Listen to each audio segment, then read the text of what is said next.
안녕하십니까. 오늘은 이 시간에는 로마서 10장을 한번 살펴보도록 하겠습니다. 로마서 10장. 로마서 10장은 아주 우리가 잘 아는 구절이 있죠. 마음으로 믿고 입으로 시인하라. 그렇죠. 사람이 마음으로 믿어 의에 이르고 입으로 시인하여 구원에 이른다. 그런 말씀입니다. 모르는 분 없죠. 너무 유명하니까. 그 말씀이 잠깐 살펴보고요. 이어서 14절 이하에 나오는 그 복음 전도에 관한 아주 좋은 구절이 있죠. 그 두 가지를 살펴보도록 하겠습니다.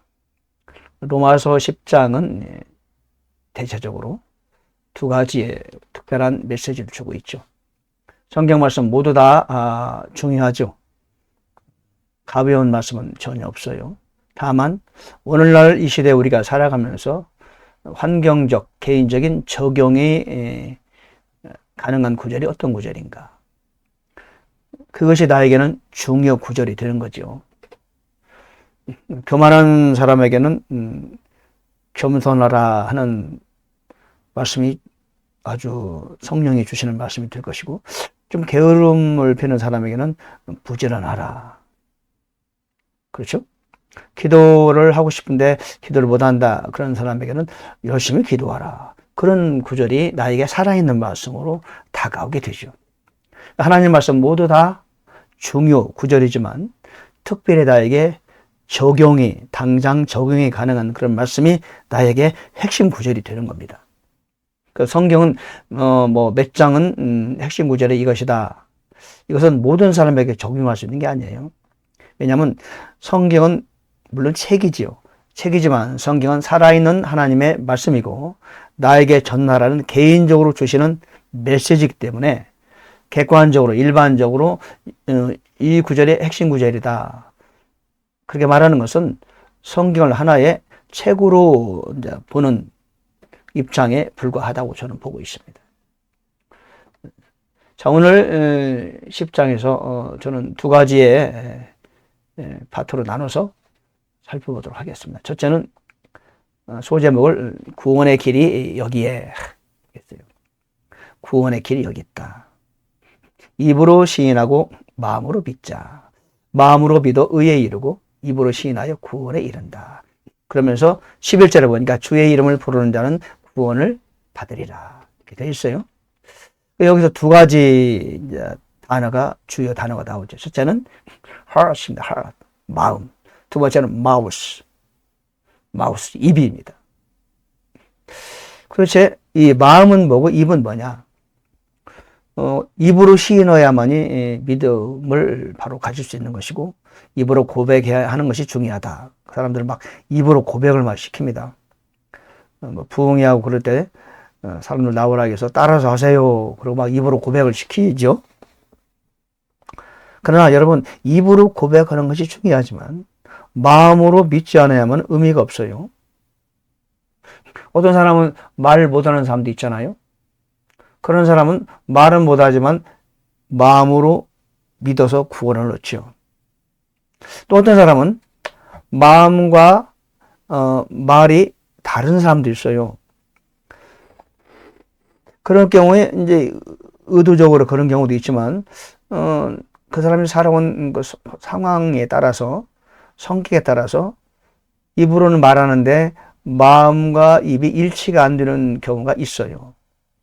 사람의 성장 과정이나 또는 성격에 따라서 그런 경우가 있단 말이죠. 그래서 우리는 그 입으로 자꾸 말하는 것을 이렇게 좀 강요하기보다는 마음으로 믿게 하는 게 중요합니다. 우선 마음이 중요하죠. 마음으로 믿어야 입으로 나오는 거니까. 마음으로는 믿지 않으면서 입으로 시인하는 사람이 얼마든지 있어요. 많죠. 그런 사람들. 거짓말하는 사람들이 하고 싶어도 거짓말 합니까? 나도 모르게 거짓말 나오는 경우도 있잖아요. 요즘 세상이 하도 참 어수선하다 보니까 겉과 속이 다르게 살 수밖에 없는 그런 사람들이 너무 많아요. 좋아하지도 않으면서 좋아한다고 말하고 사랑하지도 않으면서 사랑한다고 말하고 좋아하면서도 싫다고 말하고 그런 경우가 우리 세상 살다 보면 허다하지요. 그래서 여기서는 이제 입으로 시인한다는 것이 중요하다 이런 의미가 아니고 마음으로 믿는 것이 중요하다 이걸 말하는 것이에요. 마음으로 믿어서 입으로 시인하는 사람, 그런 사람을 향해서 주시는 말씀이 바로 이 말씀입니다. 입으로 시인하라. 입으로 시인하라. 입으로 시인이 먼저가 아니고 마음으로 믿는 게 먼저라는 거죠. 마음으로 믿으면 자신도 모르게 입으로 시인하게 되는 거죠. 물론 어떤 경우에는 입으로 먼저 시인하다 보면 마음도 따라가는 경우도 있긴 있어요. 왜? 언어의 그 어떤 능력이라 할까요? 언어의 어떤 효과. 그것도 있겠지만은, 그러나 하나님 말씀은 우리에게 말하기를 먼저 마음으로 믿고 나서 입으로 시인하는 것을 권유하고 있죠. 10절에 보니까 마음으로 믿어 의에 이르고 입으로 시인하여 구원에 이른다. 꼭 의에 이르기 위해서는 마음으로 믿어야 되고 구원에 이르기 위해서는 입으로 시인한다 이런 뜻이 아닙니다. 믿고 입으로 시인하라. 만약 믿는다면 입으로 시인 안 할 수가 없는 거지요. 그걸 의미한다고 보게 되겠습니다. 자, 두 번째 파트는요. 우리 이제 14절에 보니까 그런즉 그들이 믿지 아니한 분을 어찌 부르리요. 맞잖아요. 믿지 아니하면 부를 수 없죠. 듣지 못한 분을 어찌 믿으리요. 선포자가 없이 어찌 들으리요.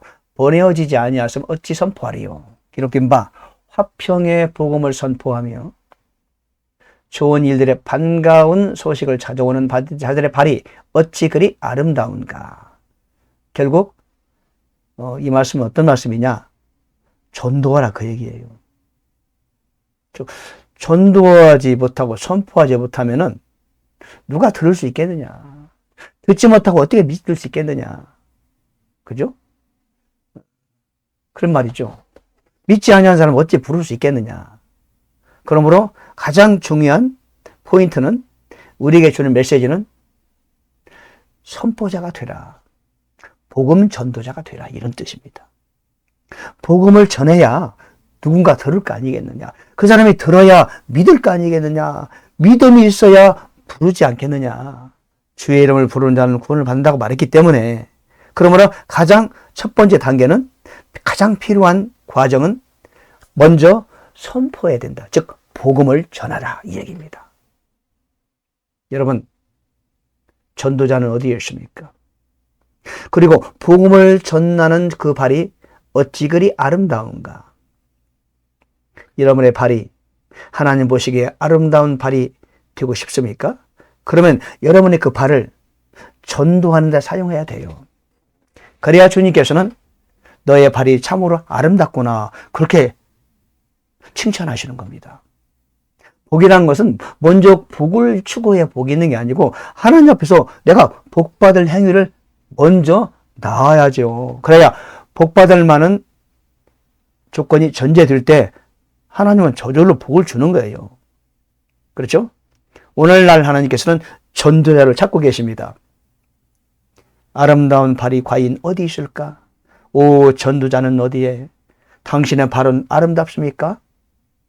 아름답게 만들고 싶습니까? 그 발을 사용하여 지금 복음을 들고 전도하라 하세요. 그 입을 사용하여 하나님의 말씀을 선포하세요. 그러면 당신의 발이 아름답다고 주님께서는 탄복하시고 감동하시고 칭찬하시고 더불어 영적인 복, 육적인 복도 부어주시는 겁니다. 하나님은 오늘 또 전도자를 찾고 계시죠. 이 말씀은 이사야 52장 7절에 있는 말씀이죠. 그 말씀을 그대로 인용한 말씀입니다. 그 에베소서 6장 15절에도 그 말씀 나오죠. 거기는 이제 하나님의 전신갑주에 관한 얘기가 나오잖아요. 강해져라. 하나님의 전신갑주를 입어라. 그러면서 15절에 보면은 화평의 복음을 예비한 발에 신을 발에 신어라. 그렇게 나오죠. 그 하나님의 전신갑주 그 안에는 화평의 복음을 전하는 발, 그 신을 신으라. 그렇게 말하고 있어요. 그러니까 하나님의 전신갑주의 한 부분이라는 거죠. 복음 전도도.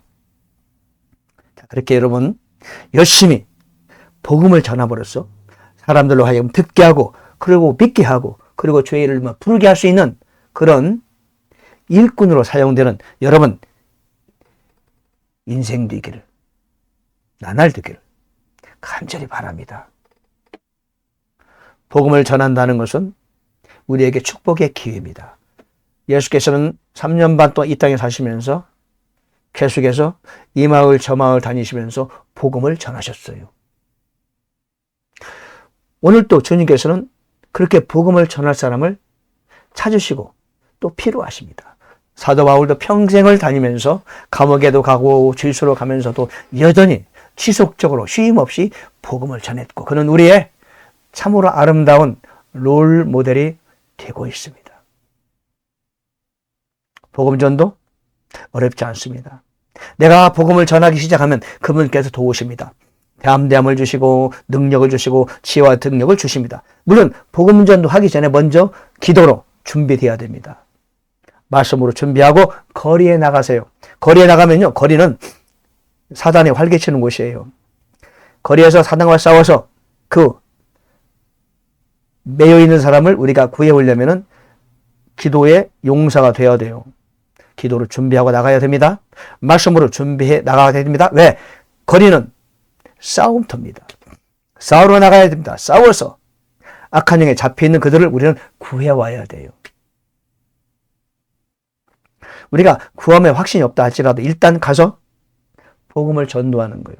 결과는 주님께 맡기고 할 수 있는 범위 내에서 가까운 이웃부터 아는 사람, 지인들에게 하나님 말씀을 전합니다. 복음을 전합니다. 십자가를 전합니다. 그리스도의 죽으심을 전합니다. 그리고 더 이제 경험이 세워지고 내가 능력을 얻게 되면 거리로 나가는 겁니다. 그렇게 전도를 한번 도전해 보세요. 여러분의 신앙이 달라집니다. 영성이 강화되고 더 하나님께 칭찬 듣는 여러분 인생이 될 줄로 믿습니다. 감사합니다. 복 많이 받으십시오. 전도자가 되십시오. 할렐루야.